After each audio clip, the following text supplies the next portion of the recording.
Hi everyone, welcome back to Design School from the House of Haka.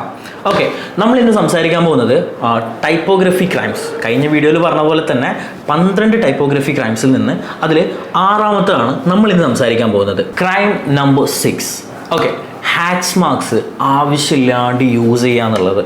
നമ്മളിപ്പോൾ കറോസിൽ posters ചെയ്യുന്നുണ്ട്, അല്ലെങ്കിൽ ഞാനിപ്പോൾ ഒരു മാഗസിൻ ചെയ്യുന്നുണ്ട്, ഒരു ബ്രൗഷർ ചെയ്യുന്നുണ്ട്, എനിക്കൊരു കണ്ടൻറ്റ് പോപ്പ് ചെയ്ത് നിന്ന് കാണണം.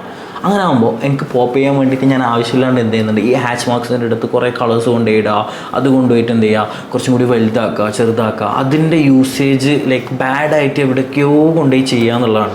അപ്പോൾ ഹാച്ച് മാർക്സിന് നമുക്കൊന്നും ചെയ്യാൻ പാടില്ല. ശരിക്കും പറഞ്ഞാൽ നമ്മുടെ ടൈപ്പ് ഫേസിൻ്റെ കൂടെ തന്നെ ഉള്ളതല്ലേ. അപ്പോൾ അതിനെന്ത് ചെയ്യാൻ പാടില്ല, ആവശ്യമില്ലാതെ കളർ ചേഞ്ച് ചെയ്യാനോ ബാഡ് യൂസേജിനോ അത് നമുക്ക് എന്ത് ചെയ്യാം, ഈ ഒരു സ്റ്റാൻഡേർഡിൽ തന്നെ കൊണ്ടുപോകാം.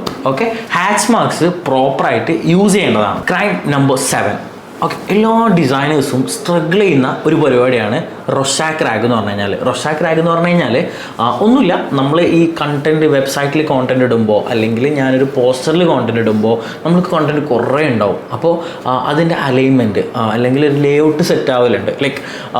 ചിലപ്പോൾ നമുക്ക് ഈ കോണ്ടൻറ്റ് കട്ട് ചെയ്തിട്ട് താഴെയിടേണ്ടി വരും, അല്ലെങ്കിൽ ഒരു കോണ്ടൻറ്റ് ഭയങ്കര ലെങ്ത്ത് കൂടും, അവിടുന്ന് കട്ട് ചെയ്തിട്ട് താഴെയിടേണ്ടി വരും. അപ്പോൾ ആ ഒരു ചെറിയൊരു ഹൈറാർക്കി പരിപാടി അതാണ് നമ്മളിപ്പോൾ ന്യൂസ് പേപ്പറിലൊക്കെ കാണാറില്ലേ. നമ്മൾ കോണ്ടൻറ്റ് എങ്ങനെയാണ് ഉണ്ടാവുക, ഒരു ബോക്സ് ടൈപ്പായിട്ട് ഉണ്ടാവുക.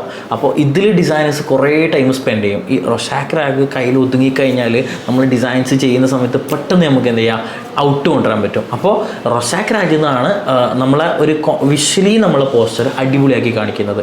അപ്പോൾ നെക്സ്റ്റ് ടൈം റൊഷാക്ക് റാഗ് ശ്രദ്ധിക്കാം. Crime number 8. So many signals അല്ലേ. നമ്മൾ കോണ്ടൻറ്റിൽ ആവശ്യമില്ലാണ്ട് ചില സ്ഥലത്ത് ബോൾഡാക്കി, ചില സ്ഥലത്ത് വരയിട്ട്, ചില സ്ഥലത്ത് തിന്നാക്കി വെച്ച്, ചില സ്ഥലത്ത് നമ്മൾ ടൈപ്പ് ഫേസിൻ്റെ സ്റ്റൈല് മാറ്റി, കളേഴ്സ് കൂട്ടി വെച്ച്. അപ്പോൾ ഒരു കോണ്ടൻറ്റിൽ തന്നെ കുറേ കാര്യങ്ങൾ സിഗ്നൽസ് ഇങ്ങനെ കാണിക്കുക എന്നുള്ളത് നമ്മളെ ശരിക്കും പറഞ്ഞാൽ നമ്മൾ ഇൻറ്റൻഷൻ എന്ന് പറഞ്ഞു കഴിഞ്ഞാൽ ഇതൊന്ന് കാണുമ്പോൾ ആൾക്കാർ പെട്ടെന്ന് മനസ്സിലാക്കണം, വായിക്കണം എന്ന് പറഞ്ഞിട്ടായിരിക്കും. പക്ഷേ അത് യൂസറിൻ്റെ എക്സ്പീരിയൻസിനെ ബാഡ് ആക്കുന്നതാണ്. ശരിക്കും പറഞ്ഞാൽ അത് നമുക്കൊരു ഫ്ലോ ഉണ്ടല്ലോ വായിക്കുന്ന സമയത്ത്. നമ്മളിപ്പോൾ പത്രമൊക്കെ വായിക്കുന്ന സമയത്ത് അതൊരു ബോക്സ് ആയിട്ട് ഉണ്ടാവുന്നെങ്കിൽ ആ ഒരു ഫ്ലോയിൽ ഇങ്ങനെ വായിച്ചോ അല്ലേ. അപ്പോൾ നമ്മളെ യൂസറിനെ ശരിക്കും പറഞ്ഞാൽ അത് ഡിസ്ട്രാക്ട് ചെയ്യുന്നതാണ്. അപ്പോൾ ആവശ്യമില്ലാണ്ട് സിഗ്നൽസ് കൊണ്ടുപോയി വെക്കണ്ട. അത്യാവശ്യത്തിനുള്ള എന്ത് ചെയ്യാം, നമുക്ക് ഫോണ്ടിൻ്റെ കളർ ചേഞ്ച് ചെയ്യാം, ഒരു type face 2 type face use ചെയ്യാം. ആവശ്യമില്ലാണ്ട് വരയും കുത്തും പുള്ളിയും അങ്ങനെയൊന്നും വേണ്ട. നമുക്ക് എന്ത് ചെയ്യാം, സോ മെനി സിഗ്നൽസ് കൊടുക്കാണ്ട് ഡിസൈന് ക്ലീൻ ആക്കിയിട്ട് നീറ്റാക്കിയിട്ട് വെക്കുക എന്നുള്ളതാണ് ക്രൈം നമ്പർ 8. ഓക്കെ, ഇനി നമ്മൾ ടൈപ്പോഗ്രഫി ക്രൈംസ് കഴിഞ്ഞിട്ടില്ല, ഇനിയുണ്ട്. അപ്പോൾ നെക്സ്റ്റ് വീഡിയോയിൽ നമുക്ക് എന്ത് ചെയ്യാം, ബാക്കി കാര്യങ്ങൾ കാണാം. ഡിസൈൻ റിലേറ്റഡ് ആയിട്ടുള്ള ഇൻഫോർമേറ്റീവ് വീഡിയോസിന് വേണ്ടി സബ്സ്ക്രൈബ് ഹാരിസൺ അക്കാഡമി.